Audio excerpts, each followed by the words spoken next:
Olá, sejam bem-vindos ao curso de Iniciação Científica para o Ensino Médio por cá, professor Nilbert Lima, professor da disciplina de Geografia, e trarei para vocês os mais diversos conteúdos para que você saiba como buscar o conhecimento e como organizá-lo da melhor maneira possível. Então, vamos juntos nessa jornada.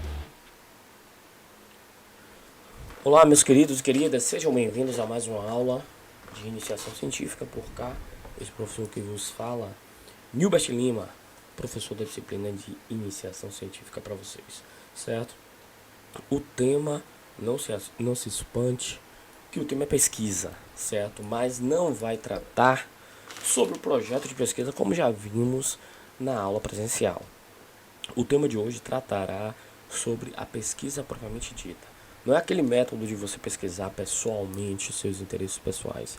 É o método científico de como se deve pesquisar corretamente. É isso que a gente vai aprender na aula de hoje, certo? Então fica aí e segue para termos um ótimo dia. Vamos nessa. Ah, você é o Dorinho. Oi! Oi! Pode deixar. Tá vendo, Dorinho? Eu entrei. Pronto, meus queridos. O assunto de hoje está no livro que eu já disponibilizei no site, certo? De Iniciação Científica, o meu site. E já disponibilizei também na plataforma de vocês, que é o ambiente virtual.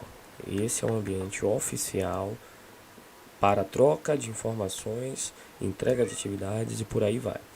Então esse livro é Iniciação Científica para Jovens Pesquisadores. É o livro que já trabalhei alguns temas nas aulas anteriores e trabalharei alguns outros temas mais lá para frente, certo? Então recomendo que baixem o livro, que leiam o livro se possível, para que a gente possa dar andamento nessa parte da disciplina que é teórica, totalmente teórica, certo? Então vamos lá, sem mais delongas, vamos ver aqui. Gente, a pesquisa que eu trato nesta aula é uma pesquisa, é um momento central, é o ápice e construção do nosso desenvolvimento. Esse desenvolvimento é o momento central para qualquer trabalho científico, certo? É através dessa pesquisa que encontraremos o que? Encontraremos os dados, os fatos, as informações e os conhecimentos de especialistas que corroborem para defender o nosso questionamento, a nossa pesquisa, o nosso tema. Lembrando que eu já falei inúmeras vezes na sala de aula que o tema da pesquisa, o trabalho científico em si, ele não atende um interesse particular. Ele atende um propósito muito amplo, que é a difusão de conhecimento pesquisado, de conhecimento comprovado, de conhecimento trabalhado, não é conhecimento tipo da tua mente, é um conhecimento fundamentado. A gente já viu nas aulas anteriores a diferença entre ciência e opinião, certo? E ciência é totalmente isso aí que veremos daqui para frente. Tá claro aí o conceito de pesquisa? Espero que sim. Vamos dar prosseguimento, certo? Então, gente, por onde começar a pesquisa? Inicialmente você vai ter logo o interesse de fazer a tua pesquisa na internet, né? É a ferramenta que todos nós temos acesso, mas que... Deixa eu tomar um pouquinho de água porque essa gripe pegou geral.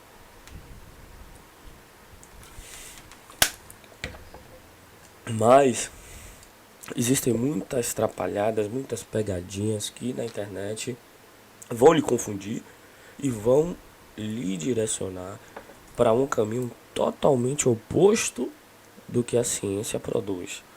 Vai ter informações úteis? Vai. Mas aí tem que saber garimpar. Tem que aprender a garimpar. O cara não nasce garimpeiro, vai lá para Serra Pelada e começa a pegar rocha e diferenciar ouro de tolo do verdadeiro ouro. Entendeu? Então o cara tem que ter uma certa experiência, uma certa expertise para começar a aprender a fazer esse garimpo na rede, certo? E aí a gente pega se depara com algumas pegadinhas, né? Algumas, digamos assim, algumas pegadinhas que o próprio Google pode trazer de pessoas não habilitadas, pessoas que têm opiniões formadas, pessoas que não têm, como é que eu posso dizer, validade científica para afirmar determinadas coisas e que acabam influenciando, certo? Não só o Google, atualmente também tem as redes sociais, né, que fazem esse papel muito melhor do que o Google. Pelo contrário, o Google tem se tornado mais acadêmico do que a rede social, né? Que tem difundido muitas inverdades, muitas mentiras e muita zoação, que é o que a gente pode dizer, né? Já avisei que vai dar merda isso. Mas vamos nessa. Mais um pouquinho de água, a garganta tá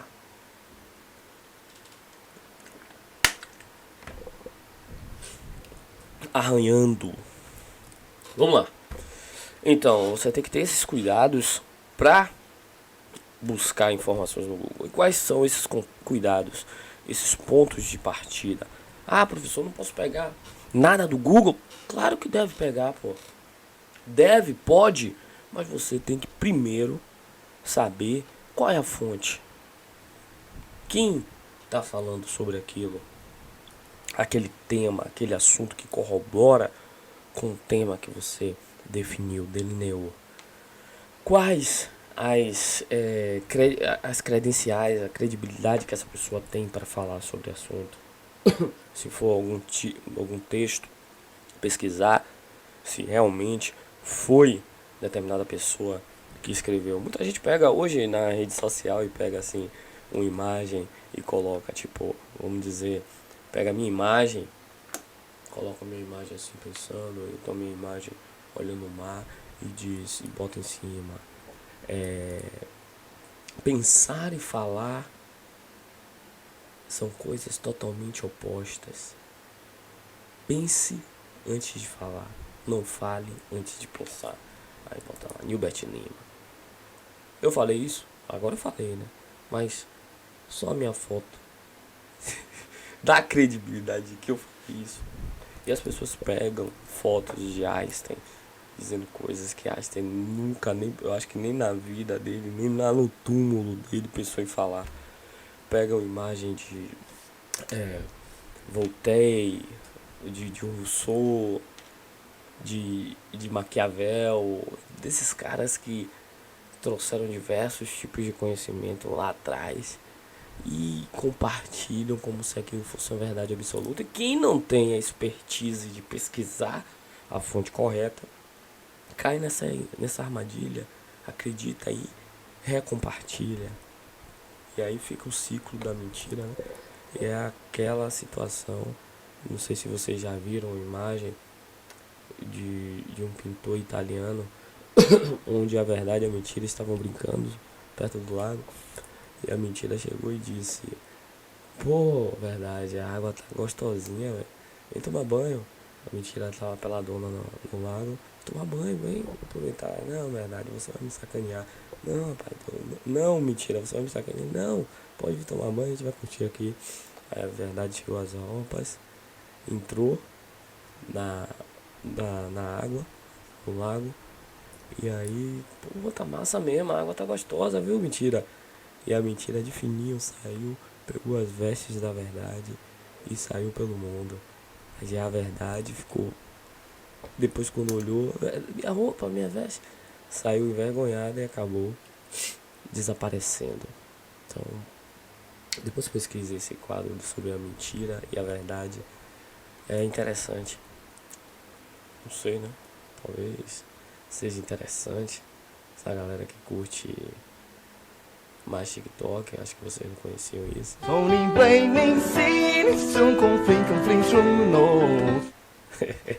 Mas vamos pro conteúdo.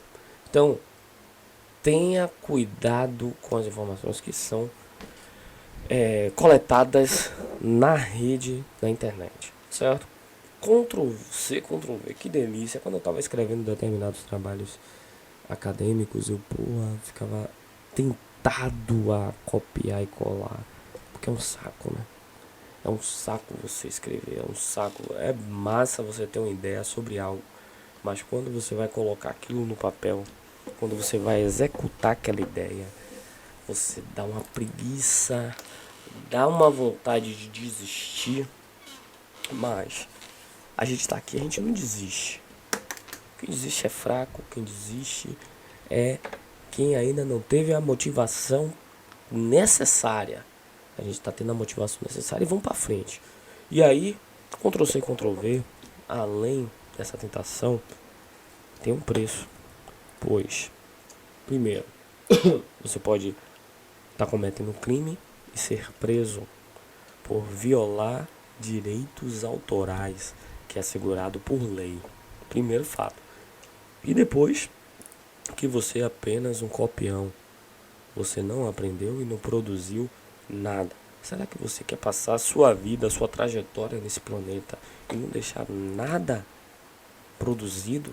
Nada nesse planeta que sirva, que alguém olhe pra você e diga: pô, aquele cara fez a diferença, velho. Aquele cara me ajudou. Você sabe a sensação fantástica que é isso? Eu já tive alunos que olharam pra mim e disseram: pô, professor, você já me ajudou pra caramba, velho.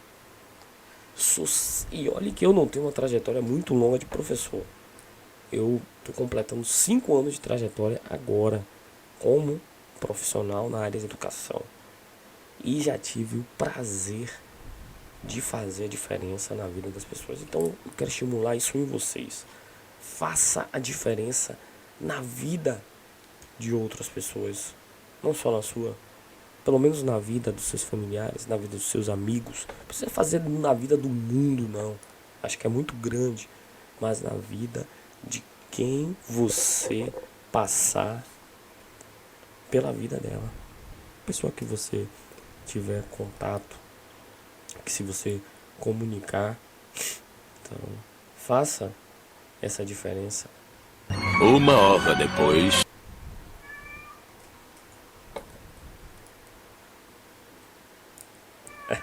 Chega o gato miou aqui.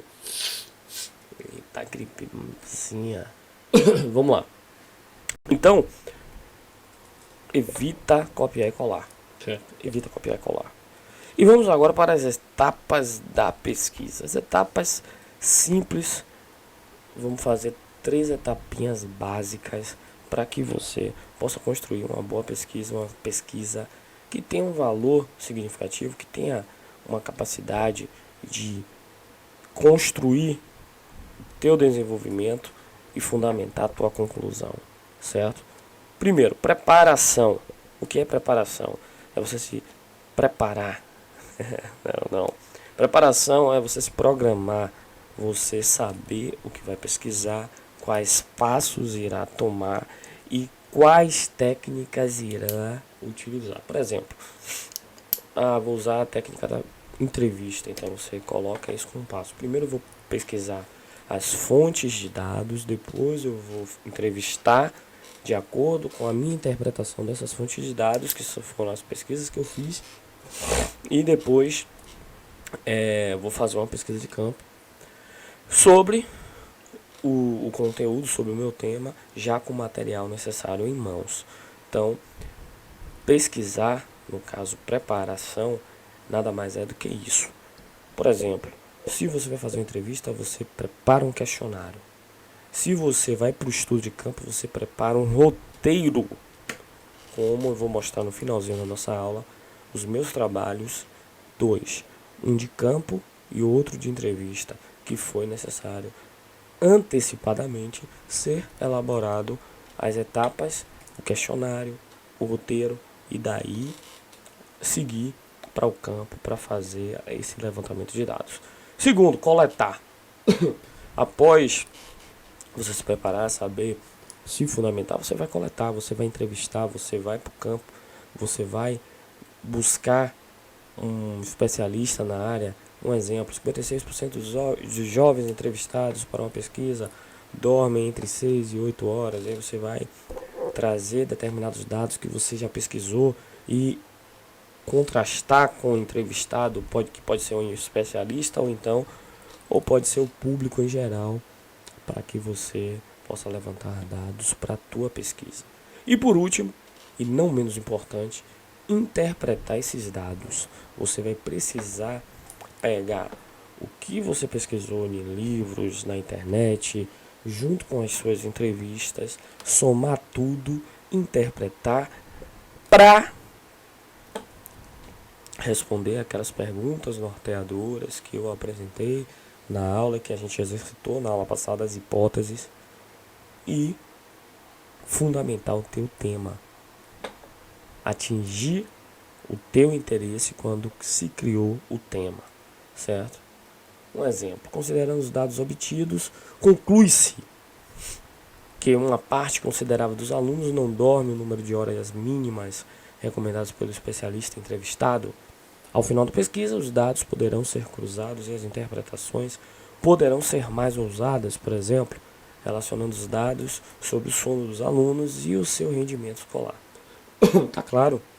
Então, essas 3 etapas são cruciais no processo de pesquisa e de desenvolvimento, que é preparação, coleta e, por último, interpretação, certo? Pesquisa de campo é uma ferramenta na questão da pesquisa.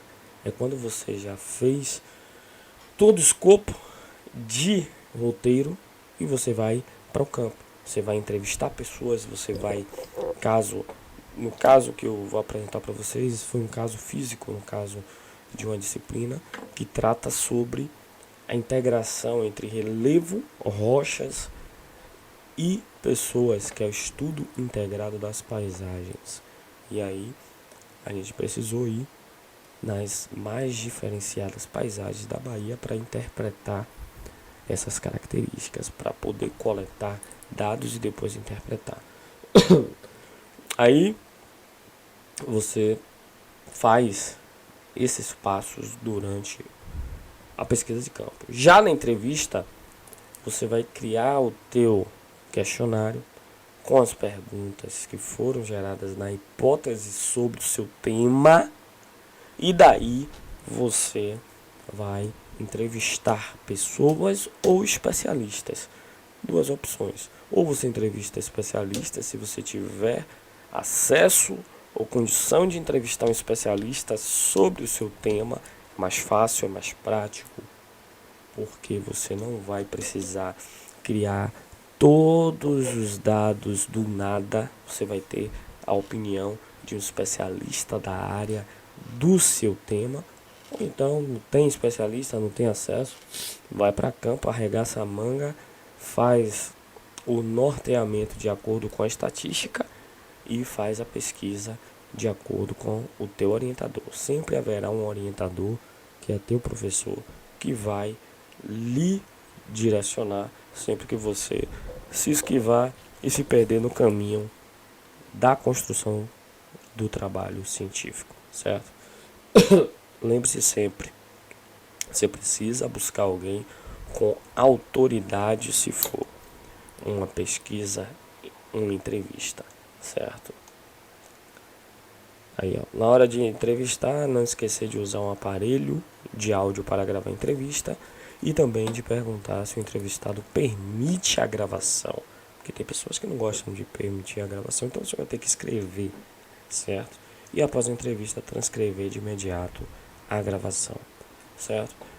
Por último, pesquisa bibliográfica, já que é uma pesquisa simples. Se for uma pesquisa, um projeto de pesquisa, um tema simples, basta apenas você também utilizar a pesquisa bibliográfica, que é pesquisar em livros, certo? Livros que corroborem com o teu termo. O que é corroborar? Talvez alguém não conheça esse termo, corroborar, certo? Corroborar é que esteja em harmonia, que seja parceiro do seu tema, que esteja junto com o seu tema, entendeu?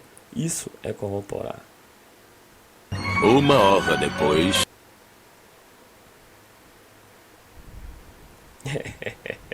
Vamos lá. E aí, temos a pesquisa bibliográfica, que você vai poder fazer da seguinte forma. Essa pesquisa, você, para facilitar, eu tenho um livro que fala aqui, vamos dizer, meu tema é sobre a utilização das redes sociais na escola. Aí tem um livro que fala sobre isso. Eu leio logo a introdução e leio a conclusão do livro para ver se tem algo que vai me ser útil de acordo com o tema que eu quero falar, sobre o que eu quero falar. Se tem algo, olho também no sumário, no índice, se tem algo que vai ser útil, pego aquele trecho, vou transcrevê-lo e citar o autor. Importante que não é copiar nem colar. Você tem que citar o autor do livro da forma correta. No manual da BNT, ele lhe orienta como fazer isso de forma correta, certo? Aí você vai colocar lá os dados bibliográficos, o nome do autor, o título, o número da página e o ano de edição do livro. E por último, os resultados. A partir da pesquisa, da preparação, da coleta e da interpretação, você chega a resultados. Resultados que vão gerar conclusões, sendo que nenhum trabalho científico é concluso, certo? Cada vez mais existem possibilidades de serem refutados, podem ser refutados, podem ser acrescentados, podem ser retrabalhados. Então, são sempre resultados provisórios, nunca definitivo, nunca. Fixem isso na mente de vocês. Os resultados obtidos nunca são definitivos. Temos que tratá-lo sempre como um provisório durante a conclusão. Certo?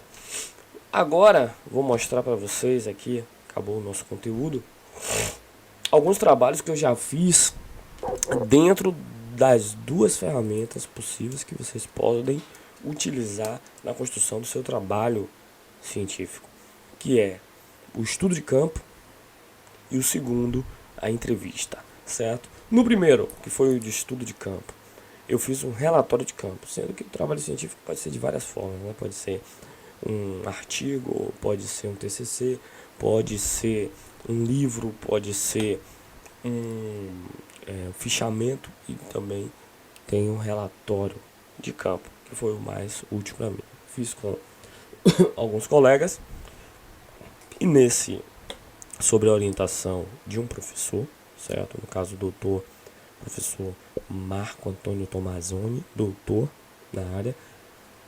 Esse foi o sumário. E antes, tá aqui, ó, escrito aqui, que eu precisei localizar a área de estudo, criar um roteiro, um referencial teórico e depois que eu fui para campo. Então, houve nessas etapas aqui, voltando, houve aqui, ó, localização da área de estudo, preparação, referencial teórico, preparação, metodologia, que foi o estudo de campo, preparação, levantamento de dados, coleta, procedimentos metodológicos, coleta, caracterização da área de estudo, isso já foi a parte de coleta, identificação e classificação das unidades de paisagem, isso já foi a parte de interpretação, e por último, considerações pessoais, que também foi a parte de interpretação, entendeu? Então, o trabalho ele foi feito dentro daquele padrão de pesquisa que eu citei para vocês anteriormente. Tá vendo aí um exemplo prático meu para exemplificar para vocês. Aí os processos, ó, processo de preparação a gente fez antes de ir para o roteiro que o professor já tinha estipulado. Vamos para a cidade de Santo Antônio de Jesus, vamos para Feira de Santana, vamos para Milagres, vamos para Itati, vamos para Santo Estevão. Tá aqui, ó, todo esse roteiro aqui. Todo esse trajeto foi dividido em 4 partes, correspondendo a 4 dias, um dia para cada trajeto desse. Então aí foi a preparação, foi listado o mapa. Ó como eu coloco a fonte de cada dia de estudo, quarto dia. E aí eu venho com preparação. Fui buscar em livros algo que fundamente esse estudo, porque é um estudo de integrado da paisagem, ou seja, junta relevo, junta geomorfologia, que é o modelado do relevo, junta a geologia, que é o estudo das rochas, junta a oceanografia, que é o estudo dos oceanos, e junta também biogeografia, que é o estudo das vegetações, da fauna e da flora. Então somou todos esses 5 elementos que são estudados pela geografia em um único estudo, que é o estudo integrado da paisagem. Então esse é o tema desse estudo e dessa pesquisa científica. Daí eu busquei autores que fundamentassem esse estudo integrado, que foi o Sochava, que é um russo, geógrafo russo, Bertrand, geógrafo francês, e que falam sobre determinados conhecimentos que são um pouco mais complexos na geografia, e que se vocês forem prestar vestibular para geógrafo, vocês vão ter contato todos os semestres com esses caras, certo? A metodologia foi o professor que escolheu, no caso, o estudo de campo. Essa foi a metodologia. Poderia ser metodologia de entrevista? Não poderia, porque estamos tratando de rochas e vegetação e relevo. Então temos que ir a campo para visualizar os diferentes tipos de relevo nessas cidades e na Bahia.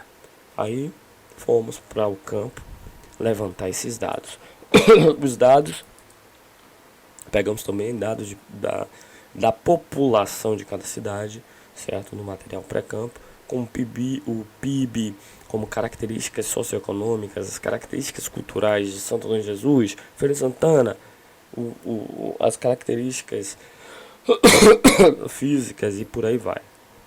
E daí levantamos tudo isso, fizemos esse procedimento, fomos a campo, e aí chegam as imagens do campo, as observações, e cada observação eu vou descrevendo, eu e meus colegas, de cada unidade, para fonte elaborada pelo autor, porque foi fonte própria, e quando é sua fonte própria você coloca, fonte elaborada pelo autor 2002, figura 5 BR 420, aí passamos lá, figura 6, localidade entre BA 101 e 420, São Félix Cachoeira.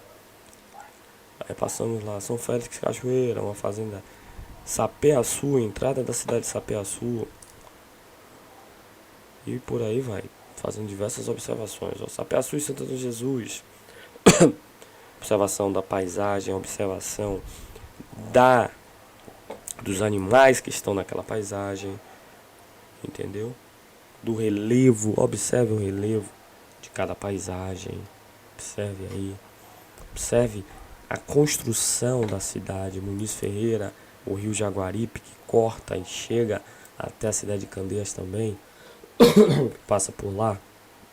Então tudo isso foi observado, tudo isso foi listado e condensado também em mapas que foram feitos pela própria equipe, por nós. Esse mapa ele mostra a condensação entre morfoestrutura, que é a questão geomorfológica, morfoescultura, que é a geologia, mostra os solos, a vegetação, a precipitação, que é a chuva, e o clima, tudo em um material só, que é esse transecto da cidade de Nazaré.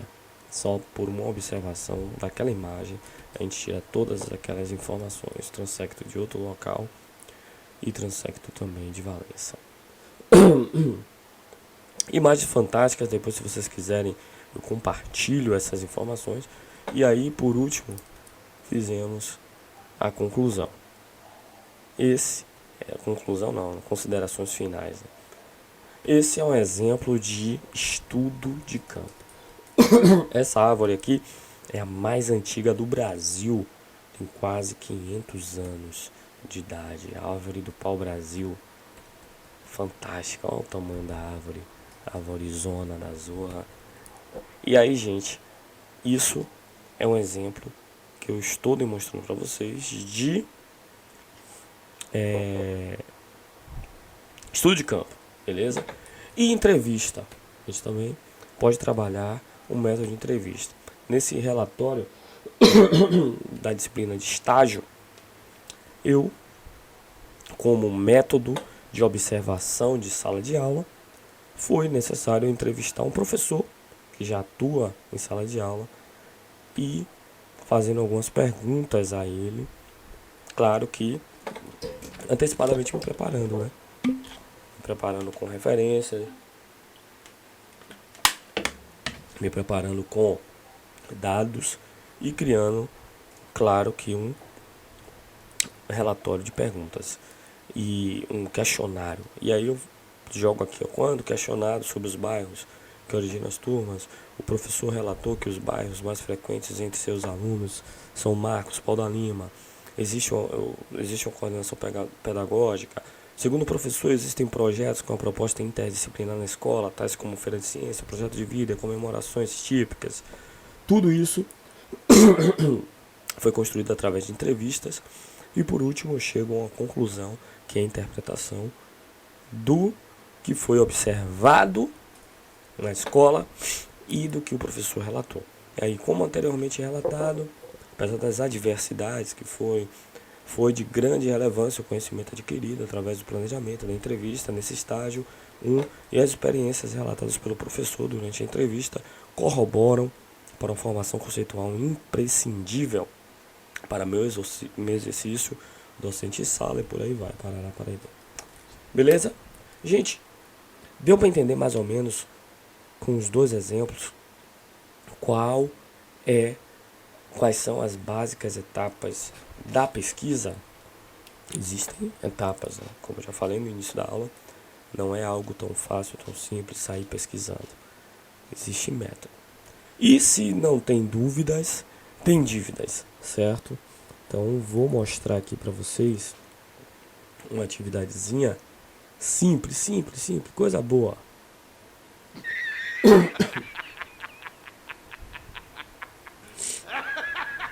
Coisa pouca. Vou apresentar para vocês o que sugestão a nossa atividade aí, ó. Voltando àquele tema que eu suponho que vocês já tenham escolhido, em equipe. Quem está fazendo individual faz individual, quem está fazendo em equipe faz em equipe. Vocês vão preencher essa ficha, vai fazer essa ficha no caderno, apenas em um caderno do líder da equipe ou individualmente, caso vocês estejam fazendo individualmente, colocando o seu tema, colocando a pergunta norteadora do tema, a hipótese, justificando o tema, como já vimos nas aulas anteriores. Não me diga que não sabem justificar. Vão buscar os autores que tratam do tema, vão pesquisar os autores que tratam do seu tema, a forma como esses dados serão obtidos, se é por pesquisa de campo, se é por entrevista e por aí vai, e quais são os resultados que você espera dessa pesquisa. Então tá aí o quadro, printa, tira foto, faz no caderno, desculpem, faz no caderno e nesta atividade já vai ter o link para vocês enviarem pelo Google Sala de Aula até um prazo determinado. Certo, galerinha? Tá claro até aí? Tudo belezinha? Então, se não tem dúvida, tem dívidas e resolvam as minhas dívidas, certo? Por último, vou colocar aqui o resumo de nossa aula hoje. Quem quiser, printa, tira foto, coloca aí.